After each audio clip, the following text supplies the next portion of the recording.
Good evening. May I welcome you on behalf of the University of Edinburgh to this evening's International Women's Day lecture. My name is Lorraine Waterhouse, one of the vice principals in the university. This is our fourth annual lecture in association with Edinburgh University Students' Association and in collaboration with the University of Edinburgh Business School and English Literature. Many people have contributed to making our International Women's Day lecture happen. Two women in particular have been instrumental from its inception. Denise Boyle, Human Resources Partner, Employee Relations, and a member of our Human Resources Services, and Dipti De Silva Williams, Marketing Manager and member of our marketing team. Thank you. Tonight's lecture is special for us, and we hope for you. We have an outstanding speaker on the importance of science for all. And we are truly delighted to introduce our first ever collection of photographic portraits of women in science at the University of Edinburgh. They're hanging, the portraits are hanging, in front of the building as you come in and look up. These women scientists are immensely talented individuals. Their scientific work a source of pride and a cause for due recognition. The lecture this evening is chaired by Professor Emeritus Dorothy Crawford, a distinguished clinical academic in her own right, former Robert Irvin Professor of Medical Microbiology, head of the School of Biomedical Sciences, and assistant principal for the public understanding of medicine. Her major contribution to human health has been the work she's done in understanding how the Epstein-Barr virus affects people who are immune suppressed after transplant and how they can be treated. And so, with much pleasure, I'll hand over to Professor Dorothy Crawford, OBE.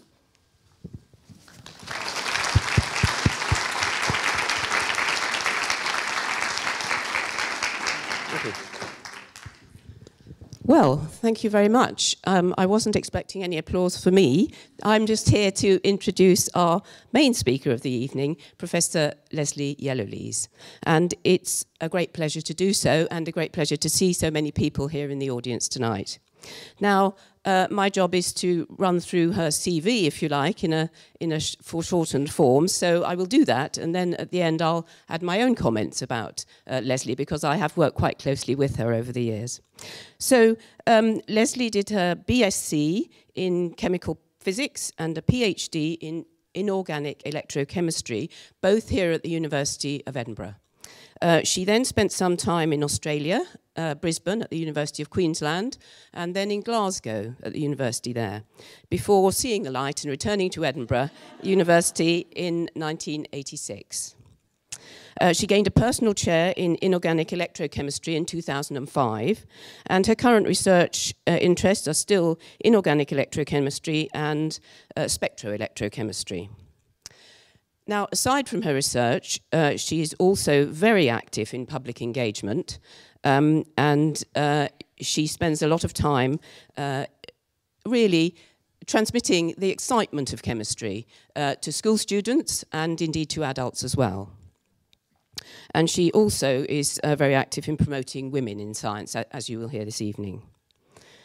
Now, aside from all that, on the administrative side, she was head of the School of Chemistry at the university here and director of the joint School of Chemistry between the University of Edinburgh and the University of St Andrews between 2005 and 2010. And as if that wasn't enough for her, she then took on the role of vice principal and head of college of science and engineering here, and she still is in that role today. Now, another facet of her amazing energy is spent at the Royal Society of Chemistry, where for a long time she's been involved in their committees and things. And in July of 2012, she was made the first woman president of that society, which is brilliant. Can we have a round of applause for that, please? Yeah. Thank you.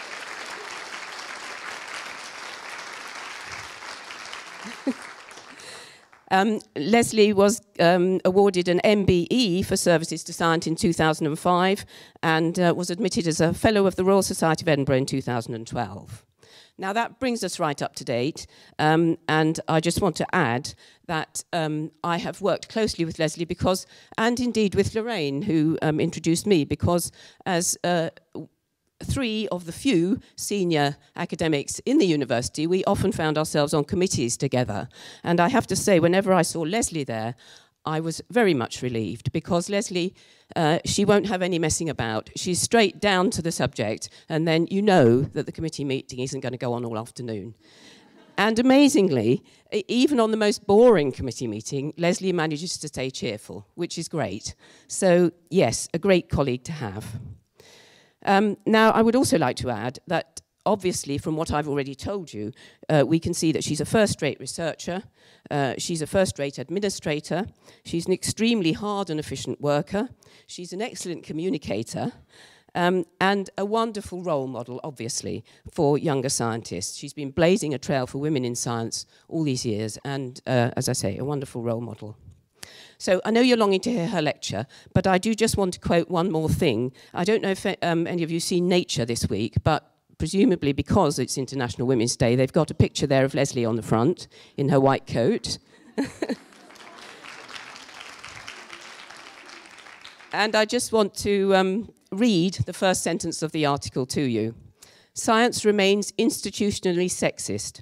Despite some progress, women scientists are still paid less, promoted less, win fewer grants, and are more likely to leave research than similarly qualified men.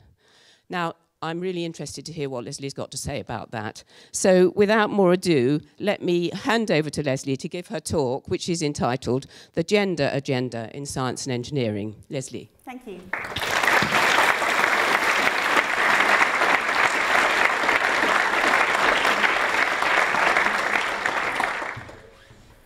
So thank you.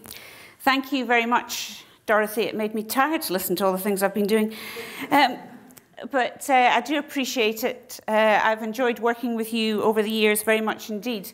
And it's my really great pleasure to stand up tonight and to speak to you about the gender agenda. That title is the title for all Women's Day activities for this year. So I thought it appropriate to keep it, but I've added in science and engineering. So thank you for inviting me to talk today. And of course, I will put the gender agenda in the context of science and engineering because that's where my background is, and that's where I feel most comfortable. So let me start by giving you a couple of disturbing statistics which will form the basis of my lecture tonight.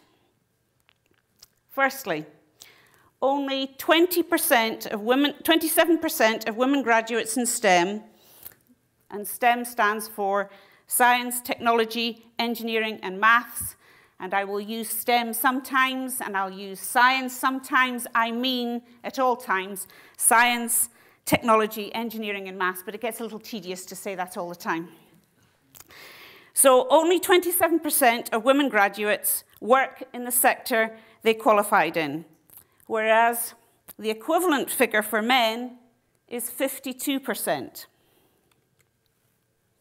You can put that, of course, another way and say that means that 73% of female graduates leave the STEM workplace. That's quite shocking. My other set of statistics is that whereas 43% of female chemistry undergraduates are female, only 8% of professors are female. So that's my starting point for the lecture tonight.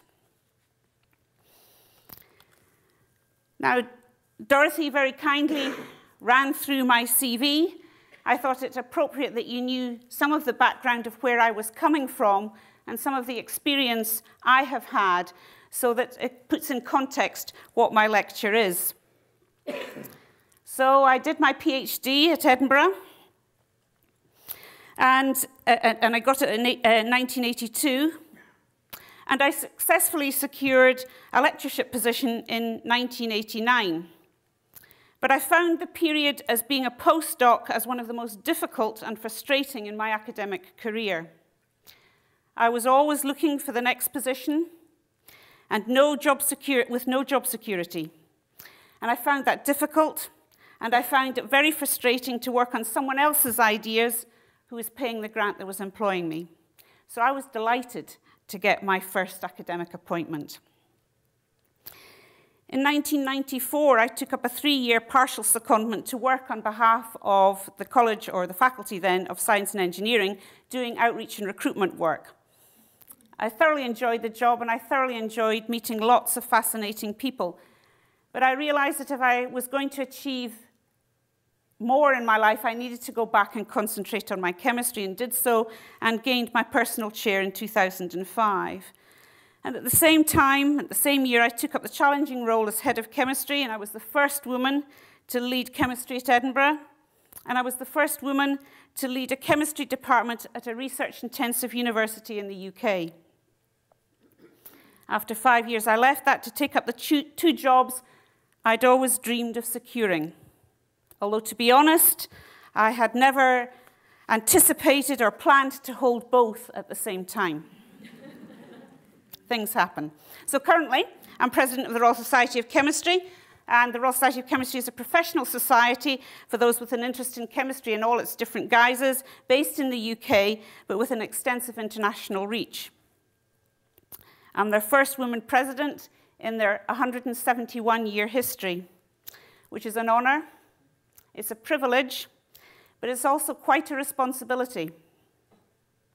In addition, I'm vice principal and head of the College of Science and Engineering at the University of Edinburgh, and I have direct responsibility for around 1,500 staff and 8,000 students in all the STEM subjects. And again, I'm the first woman to hold this position. Now, I never set out to collect all those firsts, but I've got them, and I do feel, as I said, some responsibility for holding them. So let me also give you some personal CV highlights. I can assure you I just don't have 4. That would be a bit sad to have got to this period in my life. I only have 4, but these are significant ones. So I married my husband, Peter, who is not an academic, and probably that's why our marriage has survived so well, when I was 21, and he's in the audience tonight. And we lived in Australia for a couple of years, where I was interested in electrochemical techniques and solar energy. And I'm still interested in both those topics today, although I've diversified somewhat into the very strange title of spectroelectrochemistry. One of my proudest moments of any year that I've been at is, of course, graduation. I think it's a wonderful time where you can go and celebrate with the students, and the hairs on the back of my neck still stand up when I do that. And of course, I owe many students a debt of gratitude that I can't express, because they do all the work, and I get all the glory. So Peter and I have 2 children, Sarah and Mark, and they are the light of my life, of course. Here they are, they're young children. And again, later on, here they are grown up when I was getting my MBE, and they're also in the audience tonight, so I'll have to watch what I say. I was secretly, and it's not going to be much of a secret now, is it? But I was secretly delighted when my daughter, Sarah, decided to go to university to study chemistry. She went to Durham University. She was certainly not going to stay anywhere near where her mother was, where she graduated with the top first in her year. But then, like a majority of her female classmates, decided to turn her back on chemistry and take up something very different. So why is it so many women leave science? And they do so at all points in the career ladder, resulting in a pitiful few in senior academic positions. Let me show you some more statistics so you can see what I'm talking about and how bad the situation is. I will concentrate initially on chemistry because that's my discipline, before expanding into other areas. And we'll look at UK figures before moving into other areas and looking at an international flavour. I'm only going to give you a few examples. Similar ones can be found for most countries, but they all tell the same sorry tale of women leaving STEM subjects at all levels. And this has been dubbed the leaky pipeline. So let's start with Scotland. And here are the figures for those studying higher chemistry over the past 10, 11 years. And you can see that these figures remain constant through the 10 years and show, fantastic, a 50-50 split, which indicates, to me at least, that at school level there is no gender bias in chemistry. If we look at the equivalent chart for A-level chemistry, that shows a similar picture. You could perhaps argue, if you wished to, and I'm happy to over a glass of wine later, that there is a slight preference for boys taking chemistry, but there's not that much in it. The next slide shows the destination of all students with A-level in chemistry in 2011. Now, Dorothy will be pleased with this statistic, but the most popular university choice is, in fact, medicine, with chemistry coming second. And, in fact, if you look, and I realize the writing is too small, but if you look, the first 14 choices across that bar chart involve either STEM courses or medicine-related subjects, and that's good news. So they don't drop out at this point. If we now move on to chemistry degrees at university, you can witness the slide from gender equality. There are slightly more male chemistry undergraduates than female, with the ratio remaining fairly constant over the past 7 years. I present here data for graduates in science from many, many different countries. The UK, so I'll just show you so you don't need to look out, the UK is the red bar. And that's not where you'd want the red bar to be.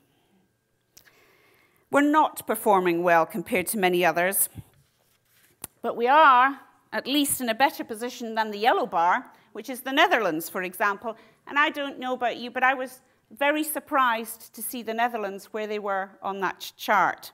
I couldn't discover any recent research on why the Netherlands performed so poorly. I spoke to colleagues because I happened to be in Brussels last weekend, and there were colleagues from the Netherlands there, and I asked them, and they said they'd never thought about it, but it was correct. If they thought about their courses, there were fewer women than we discussed about, that I discussed about having in my classes here in Edinburgh. The country which has the largest percentage of female science graduates is Saudi Arabia. However, almost all of these graduates go on to become teachers, in common with the next few countries on that graph. So that's great news for the school teachers and the pupils in Saudi Arabia. But the number of women who reach the more senior positions in places such as Saudi Arabia are even lower than here in the West. Interestingly then, if we look at the figures for graduates in engineering, then Saudi Arabia is now bottom of the league. And Iceland tops the table for the greatest percentage of female engineering graduates. Although if you look at the y-axis, the vertical axis, you'll note that even Iceland can only manage 40%. So nowhere in the world is there gender parity in graduates from the engineering disciplines. Therefore, I'm safe to say that engineering is most definitely a male-dominated area.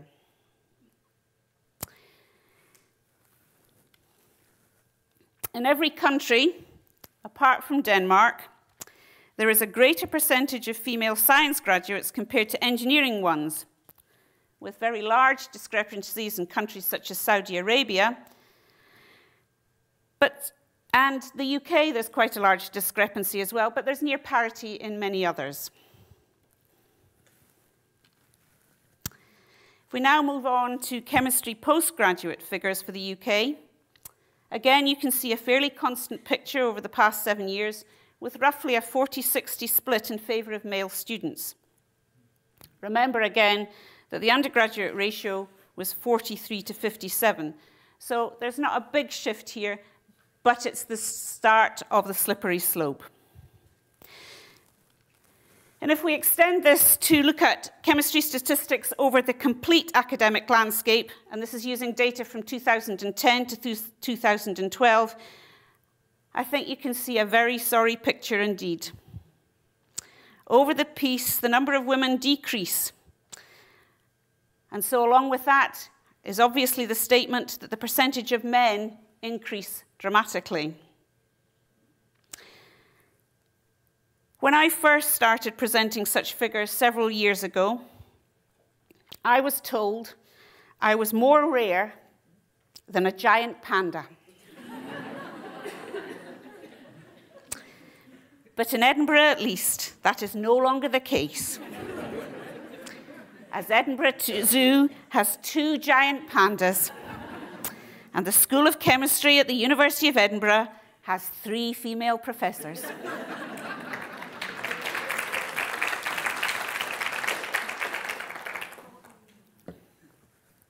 And just to show off, here I am,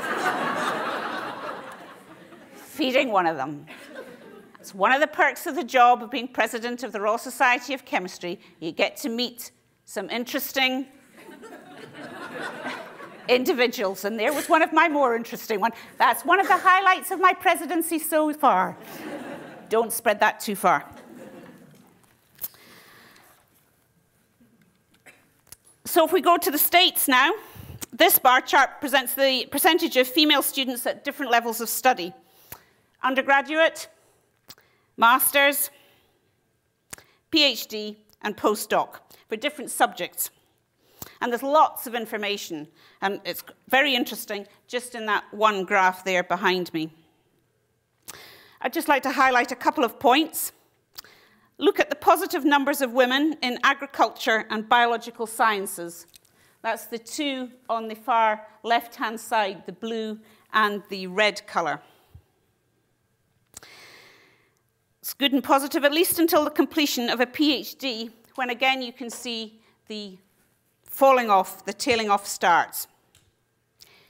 Engineering, which is the light blue color, gray light blue color, it starts off from a low base, but then it holds fairly steady. But I'm sorry to say that in the physical sciences and in maths, the decline in females is steady right from the word go, and it's relentless. It falls off from bachelors to masters to graduate students to postdocs. That's a really depressing picture from the States. And you can see that it's these figures here. That's this one and these 2 here, okay?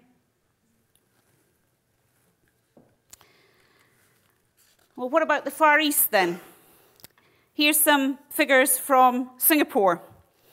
And it shows that for the physical sciences, then the statistics are not bad, 50-50, slightly more females than males.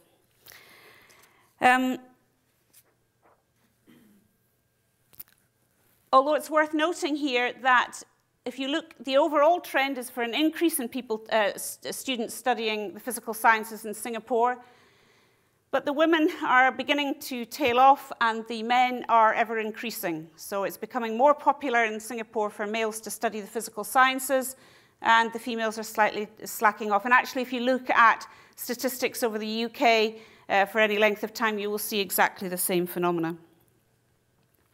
So if we now compare subject areas in Singapore, you'll see that the physical sciences is not bad at 50-50. Education is far more popular for females, and engineering is greatly favored by men.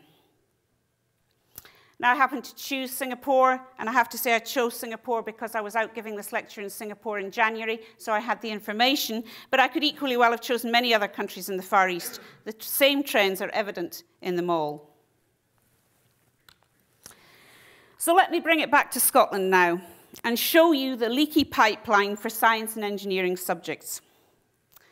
This wonderful graph, very colourful and very informative, is taken from a recent excellent report from the Royal Society of Edinburgh entitled Tapping All Our Talents, which was published last year, and I urge you to read it if you haven't read it.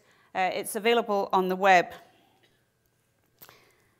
The vertical, or the y-axis, is the percentage of women, and the horizontal axis gives various points on the ladder, from standard grade here, all the way through to professor over here.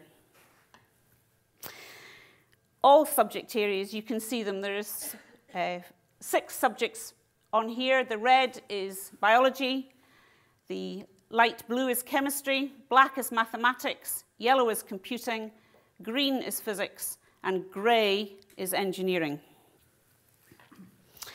So you can see there's a decline for them all.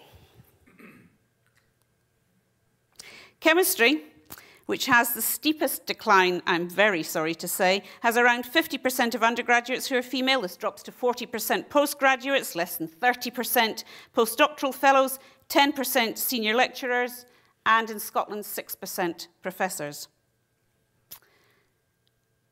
People call this the leaky pipeline, but I personally think it's more like a colander.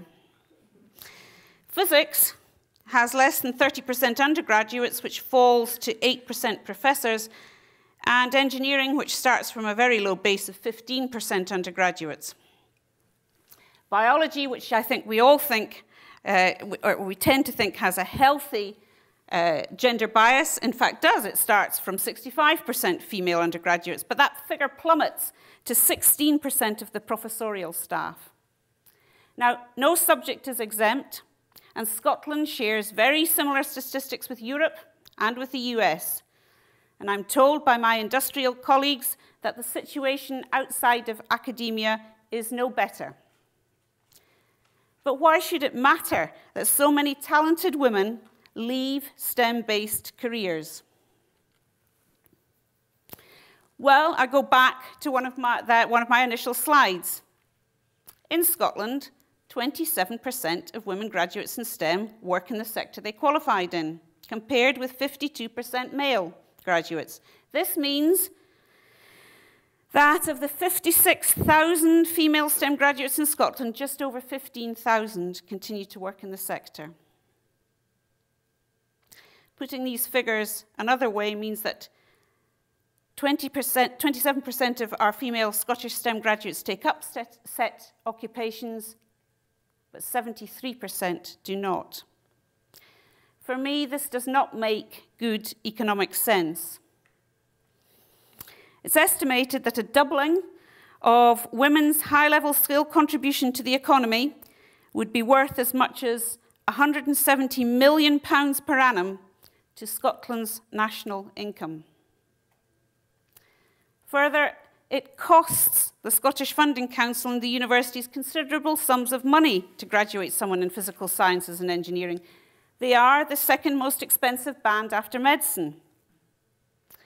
And whereas having a scientifically literate society is good for us all, to have so many graduates leave the disciplines is a waste.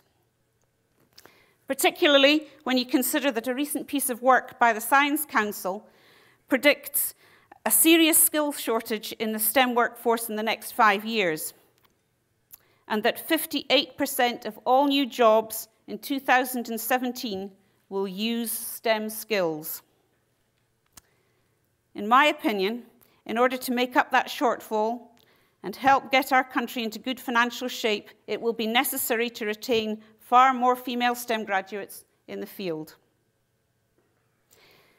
In addition, it's been well recognized that inclusion of women in workplace teams significantly increases organizational performance and profitability, and it improves corporate governance. And in my personal experience, I would much rather work in an environment which has a diverse membership, and those that have such a makeup get far more done and in an efficient manner. So why do so many leave? If there was only one reason, then it would be easier to tackle. Instead, there are many, such as long working hours, lack of support, unconscious bias, macho culture, family or indeed carer-considerate working conditions, inflexible funding structures, isolation. These are some of the reasons people say, or women say, when you ask them why they leave. Now, in my opinion, some of these reasons are real, and some are perceptions. But the distinction between the two doesn't really matter. Let me discuss just some of these in more detail. A career in academic research can indeed involve working long hours. But the question needs to be asked as to whether all the hours that are spent in the laboratory, for example, are highly productive. It's too easy to think that because you're at the workbench that you're being fruitful. And unfortunately, it is too often seen that working shorter, more efficient hours equates to a lack of commitment to the job, to your career, and to the university. Unconscious or systemic bias is said to be endemic in the recruitment process. Thus, selection panels are largely carried out by the male, pale, and stale. Not thinking of anyone in the audience. And they seek others in their own image. Once recognized and accepted, such practices, having lost the plot, such practices can be guarded against. Although I have at this point in time to paint a rather depressing picture from a recent piece of work from the US, which would seem to suggest that even when people are aware of bias, both male and female academics preferentially select male applicants. And I find that very depressing indeed. Research published in the States last year in PNAS involved senior academics being given identical CVs. The only difference being that half of the CVs were given the name John, and the other 50% were assigned to Jennifer. The academics were asked to score the CVs on various points as to the suitability of the candidate for a position. A significantly greater number of academics, both male and female, chose John. Now, let me at this point state that I'm not in favor of positive discrimination. I have always wanted to succeed because of my abilities, not because of my gender. But I have made a point of asking selection panels to consider interviewing as diverse a group of applicants as possible. And when it comes to the promotions process, it does no harm to remind line managers that women are not as pushy as men and that all staff must be considered, not just those that continually put themselves forward.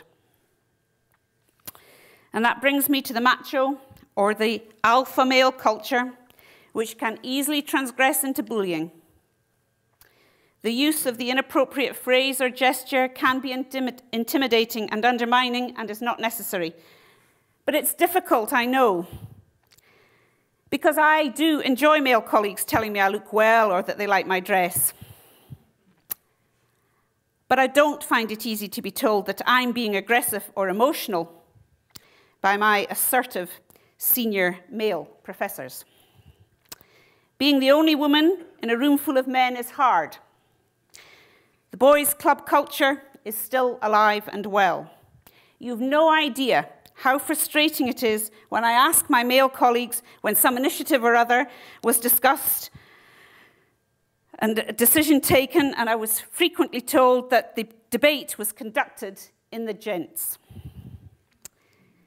For many women, the decision to leave an academic career arises when the competing demands of establishing an independent research path and having children are contemplated. Research independence is a hard-fought battle, and it's usually accompanied by long hours, considerable travel to present your results, and I'm afraid the necessity of growing a thick skin to deal with the inevitable rejection of grant proposals and manuscripts which have been your pride and joy. These do not sit easily with bringing up a family and require understanding and flexibility of work practices. However, it's perfectly possible to arrange for meetings to be held in core times and not at 8 in the morning or 5 at night, and equally to consider part-time working. Keeping in touch days are a great innovation for women on maternity leave. They allow new mothers to keep up to date with what's going on and eases them back into the workplace when they choose to return. So what can be done to fix the leaky pipeline? Basically, it's about culture change. Senior management must give visible and explicit backing to policies and, importantly, to their implementation. There has been considerable research on the effects of critical mass. Statistically, if a group within a community reaches approximately 20% of the total, then they stop feeling isolated. They stop feeling like they're a special case, for example. And I have observed this to be true. Flexible working, perfectly possible for many academic roles. Mentoring, role models, structured career paths with breaks, childcare facilities. We will have a nursery on this site within 18 months. Supportive senior colleagues, transparency of pay are just some of the ways to address the problems of women in STEM. Of course, many of these issues apply to men as well. It's just that in making things better for everyone, women benefit disproportionately well. So my own experiences, for what they're worth, have been supportive. And my question to myself now is, what can I do for STEM?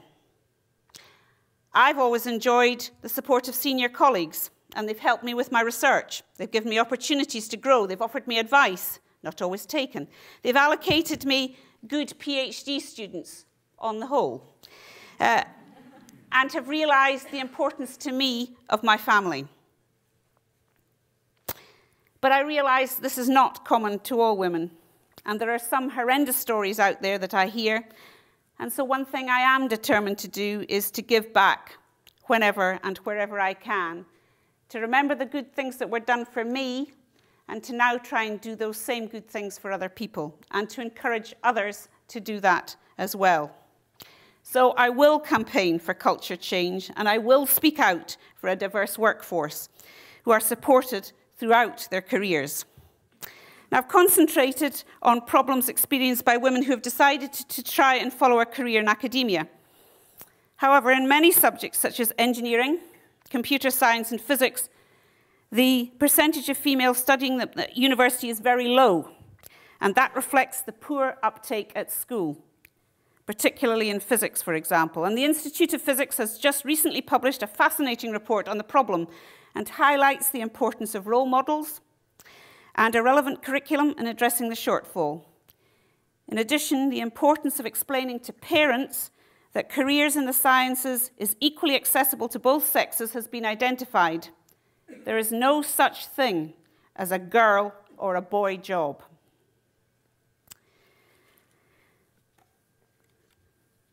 International Women's Day has been an ideal opportunity to explore gender issues, which is what I've done in the area of STEM. However, for those of you who know me, I am an optimist. I do like smiling. And I think it's also a time to celebrate the success of women at the University of Edinburgh. And we have plenty of successful women. Here's a small fraction of them. And note, they're all smiling. The university, as Lorraine mentioned at the beginning, has started a project to highlight the achievements of female staff. And where better to begin the project than in the College of Science and Engineering. So thank you for starting it with us. The large photos that were on display, please have a look at them when you go out. I thought I would just take you through each of them in turn, very briefly, so you know who they are, and when you see them, you can congratulate them. So let me start. This is the first one, and this is Dr. Natalia Pokeno, who is a lecturer in statistics. She gained her BSc and her MSc degrees with distinction from St. Petersburg State University in Russia. She's making a name for herself in the modeling of genomics data that are characterized by a large number of variables, but a very small number of observations. And she's been invited to present her work at the premier research establishment in the UK, France, and Germany. This is number 2, standing in front of her male friends, I think. But this is Professor Kate McPhee from the School of Physics, and she's Professor of Biological Physics. Kate's research interests focus on the behavior of proteins. That's the molecules that are responsible for the vast majority of functions in living organisms. When the self-assembly of proteins goes wrong, then this typically can cause disease. And it's the understanding of the self-assembly process and the link to disease that gets Kate up in the morning. That and her 2 young children. She gives, as her career highlights so far, her fellowships in chemistry, physics, and biology. She's truly interdisciplinary. Her election into the Royal Society of Edinburgh Young Academy, and the title of 2006 Science Woman of the Future. Now, if that's not pressure, I don't know what is. This is Rebecca Chung from engineering, who is Professor of Nanoelectronics. She's been funded to develop fabrication processes involving silicon carbide, and currently is building a biomimetical system for mimicking the cochlea. Rebecca is a fellow of the RSE, the Royal Society of Edinburgh, and the Institute of Engineering and Technology. And this year, she will serve as the program chair for the premier conference in nanofabrication in the US, when she will be the first European ever to do this. The photograph here shows Rebecca's daughter, Sylvia, exploring the effect of the magnifying glass, which I think is just a wonderful photograph. We now move on to a very serious Polly from chemistry. And this is Polly Arnold, who is Professor of Inorganic Synthetic Chemistry. Polly and her group make molecules that the textbooks say shouldn't exist. Her new molecules help in understanding structure and bonding. She focuses attention on the heaviest elements in the periodic table and aims to find the solution to the problems of nuclear waste.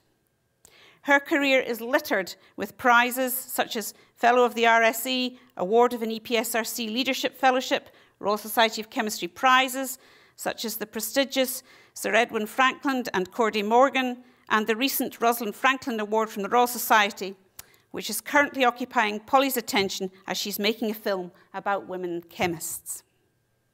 Polly runs, she swims, and she keeps very fit. And here she is on top of Bain Liavor, and I'm sure I've said that wrong. This is Jane Hilston from informatics, and I think her jumper is a wonderful match for all those wires in the back of the computer. Jane is the Professor of Quantitative Modeling. She works on designing languages and analysis techniques for dynamic systems. She writes new languages, and her work on her first language, Peppa, resulted in the British Computer Society and Committee of Professors and Heads of Computing Distinguished Dissertation Award in 1995.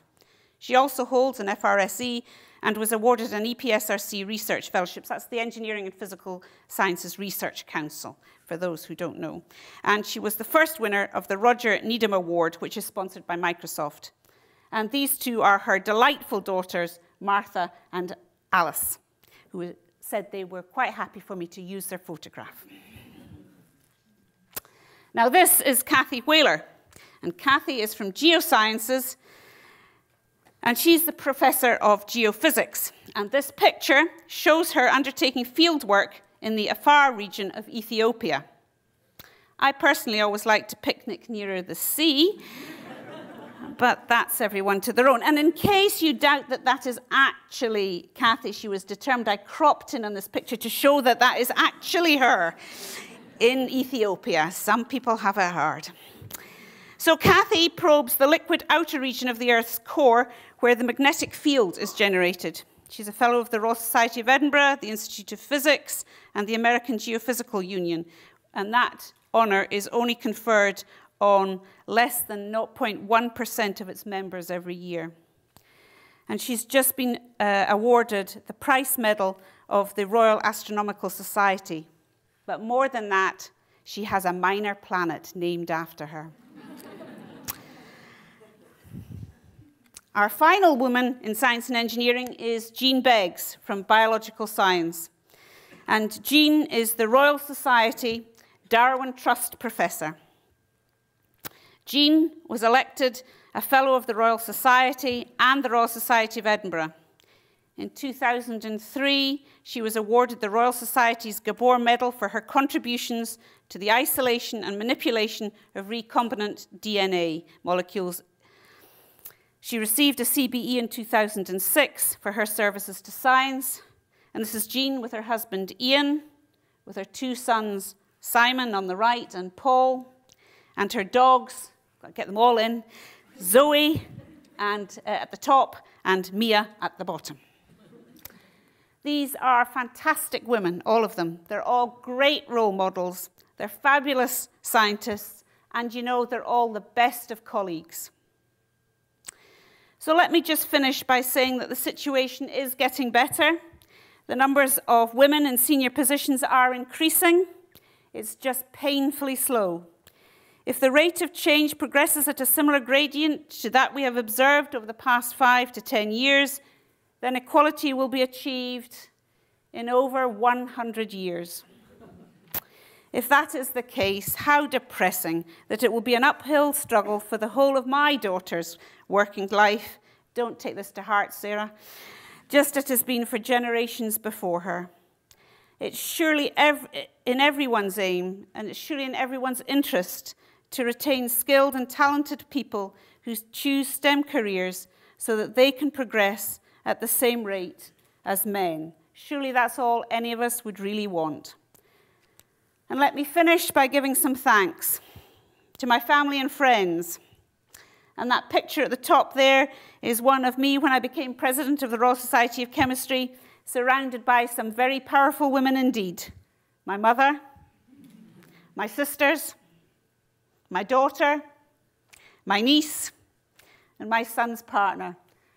Truly wonderful people, and they're great, but more than that, they're great fun. Their support and love of all my family has been a constant in my life, and I thank them all for it. My colleagues, particularly from the University of Edinburgh and the Royal Society of Chemistry, have been a great support to me, and I must acknowledge the Royal Society of Chemistry for finding out all those facts and figures for me. I thank all my colleagues, past, present, and future, but particularly I'd like to thank all the students who have made my life my life. Finally, thank you all for being here tonight. Enjoy the rest of International Women's Day, and if you feel inclined, discuss it with each other and discuss it with anyone else, because it's only by discussion and people talking about it that I think we stand a chance of improving the situation at a faster rate than we're doing just now. Thank you very much.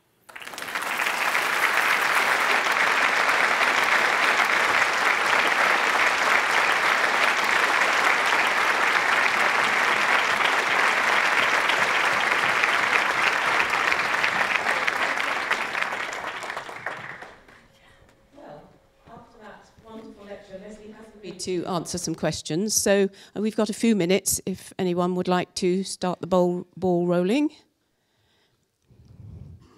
Yes, please.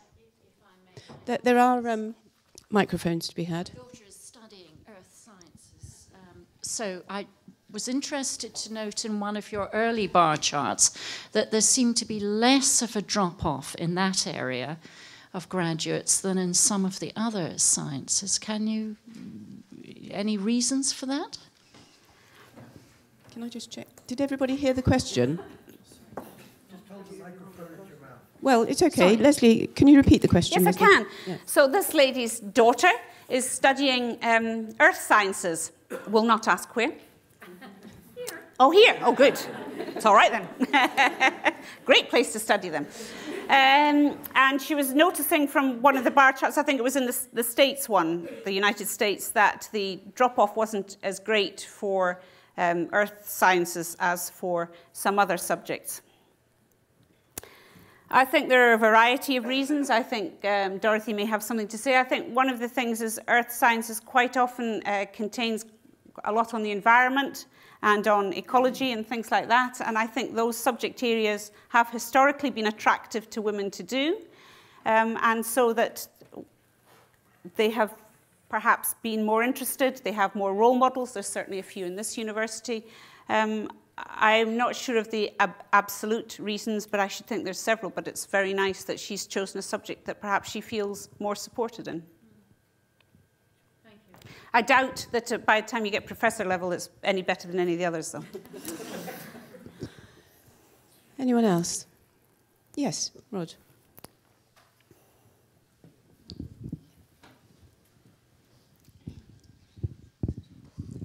I was a tiny bit concerned, considering your graphs early on about the example of my daughter. She graduated in mathematics and went to work for Shell and was responsible for 3 rigs in the Gulf of Mexico, then went to do an MBA and is now a finance director for Pfizer. But according to your charts, because she moved out of a subject, she might count as a failure. Now, I'd never think I use the word failure. I never like to think of anybody failing. No, I think it's interesting where you make the distinction of is that career counted as continuing with your STEM-based skills, which I think it is, or it's not. All I can say to you is whatever criteria, and I'm not absolutely sure of all the criteria they used to get those figures, it was exactly the same criteria that were used for men as for women. So that whatever else you say, there is something, you know, whatever else we may think, there is something going on. There is a very big difference between what men do with their careers, with their degrees, and what women do.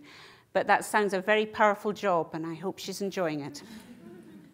That was actually something that crossed my mind when I was looking at your stats there. If you did add in the sort of jobs in industry and things, which are obviously using a chemical degree, would it make any difference or not really? The men still stay with that career much more. I mean, if you look to see, the other question you could have well have asked me was, well, what do they go on and do then? And many of them go off and do jobs such as marketing, sales, things like that. It does, you know, if they go and do teaching, for example, in STEM subjects, which I think is very important, that is part of the 27%. That isn't a loss. Oh, right. Okay.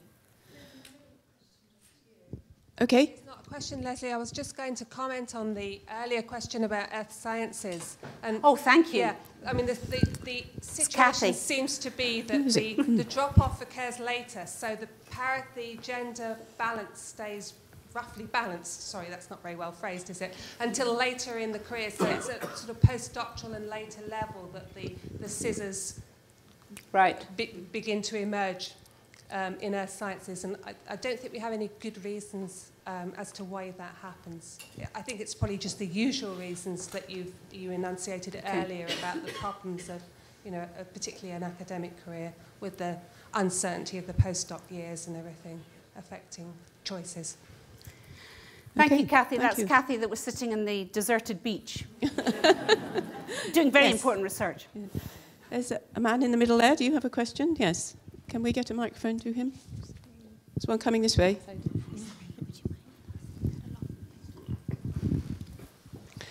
Can I ask a question from a kind of broadly social science perspective? I'm a social scientist. You're welcome. I found your lecture very interesting, and I hope Edinburgh University will make progress in the directions you're suggesting and speed it up a bit. Now, to get a wee bit more insight into what the real problem is, what's really going on, can make 1 or 2 suggestions for comparisons. It would be it would be useful to know of the women who graduated in the physical sciences, etc. How many of them actually wanted to go on working in careers related to those? Because, if they're not able, I mean, if the fact that they don't could be possibly partly that they don't want to, and I don't know if you've got figures on that. And then when you listed all the problems that are having a barrier effect, macho culture, long working hours, and so on, it would be useful to know, get some idea of which are the most powerful of those from when you interview people who've experienced those. Which are the most powerful, you know, in terms of percentages and so on, so that you can address? I mean, I can give you those figures. I just thought, you know, I'd thrown enough numbers at you. So there was a recent piece of work done last year between the Institute of Physics and the Royal Society of Chemistry. You tend to find that most of this work is done by the professional societies, but there the differences were not common. So what was important to the chemists was not important to the physicists. So the chemists wanted a permanent job with security and not being isolated. It didn't matter to the physicists one jot that. You can read into that what you will. All I'm saying is that just as I think there are lots of different reasons, everybody has a different reason, and I think if we'd then done the Royal Academy of Engineers, for example, you would have got a different set of criteria altogether. And I think if you were to go back, and that's where it's always interesting, and I think the Royal Society of Chemistry and the Institute of Physics will go back, I think if you were to do it in 5 years, you may well get a complete turnaround and you wouldn't get the same answers again. And if I could suggest 2 more comparisons that might just be illuminating. Quickly, please, because there are other people waiting to ask questions. Might be interesting to do comparisons with the social sciences in those key figures. If it's better in the social sciences, there might be something to learn. If they're similar, then there might be the problems might be kind of generic. And then another possible comparison, perhaps more difficult. I've interacted with Polish academics over several decades, and just from impressions and what people have said to me, not thorough research, the history of the situation of this in Poland, at least since 1945 onwards, would be rather different and possibly rather better for women in some respects. And that could be an interesting comparison. There might be lessons to learn. Thank you. There's one at the back. Can you get the microphone up to the person at the back, please? Thank you. So one of the things that really interested me on the Scottish picture was looking at computing, because computing started pretty low, but actually didn't fall off all that much. And I wonder, so is in computing, and I can't remember, I had that impression a bit about engineering. I mean, the numbers are dismal, but actually the number who started was very, very low. It's are there certain fields where it seems as though the women who get into them are just more it's tougher to get in from the beginning, and so they're more determined and they see it through to the end? I don't know, what do you think about that? There's some people nodding in the audience, so they obviously feel that is what it is. I mean, I think things like engineering, of course, you can't start at the school because they don't do engineering at school, so you can only start the whole graph partway through. Areas such as computing, for example, are very different often taught at school than they are at university and things like that, so it's difficult often to make a direct comparison. All I wanted to show was that there was no one subject that was doing spectacularly well. Nobody's cracked it. It's not sorted in any of the science subjects at all. Okay, I think, one more question there, and then we really have to get to our glasses of wine, I think. Yeah, there's indeed. A microphone coming to you. Yes. Maybe if you flip it around and ask what are the characteristics of the 23%? I mean, if we assume it's not a fair game, but some win, what are the qualities or characteristics? And there are 2 ways of going about that, aren't there? You can look at their demographic characteristics. At what age did they get their first degree? How long were they waiting for a real job? Do you know what I'm saying? I'm not aware of any research that does that. Because mostly research attempts to explain failure with the assumption that success is the norm, when it might just be the opposite. Well, I think the numbers show success is not the norm. I think it's an interesting question you pose.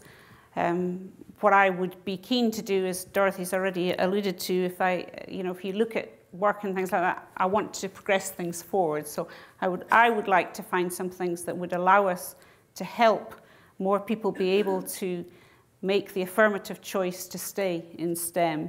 Because I, for one, and I'm sure Dorothy would agree with me, and many in the audience, I've had a wonderful career in science. I've just loved it. I think it's given me huge opportunities, and I would just want more people to enjoy that, because it is something to enjoy. And that's really what I try and go out and do, is tell people it's great. Come and try, come and give it a go. And it's not a failure if you give it up.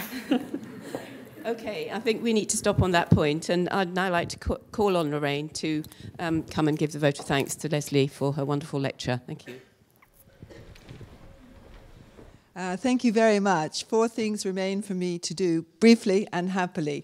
The first is to invite you to the reception at the end of the lecture to continue the conversations that you may have begun, or to have more, as Lesley was suggesting. The second is to thank you for coming tonight and for being such a fantastic audience. We're really, really grateful to you for that. The third is I'd like to thank Dorothy for her most able chairmanship of the evening, and for her really, in a sense, contributing to the discussion as well, to handling the questions. And last and finally, I'd like to thank Lesley for her lecture. She has another distinction to add to her list. She's actually managed to be applauded before she spoke, as well as after she's going to speak. And I hope that you will now join me in thanking her in that time-honoured way for what has really been a most marvellous lecture. Thank you very much indeed.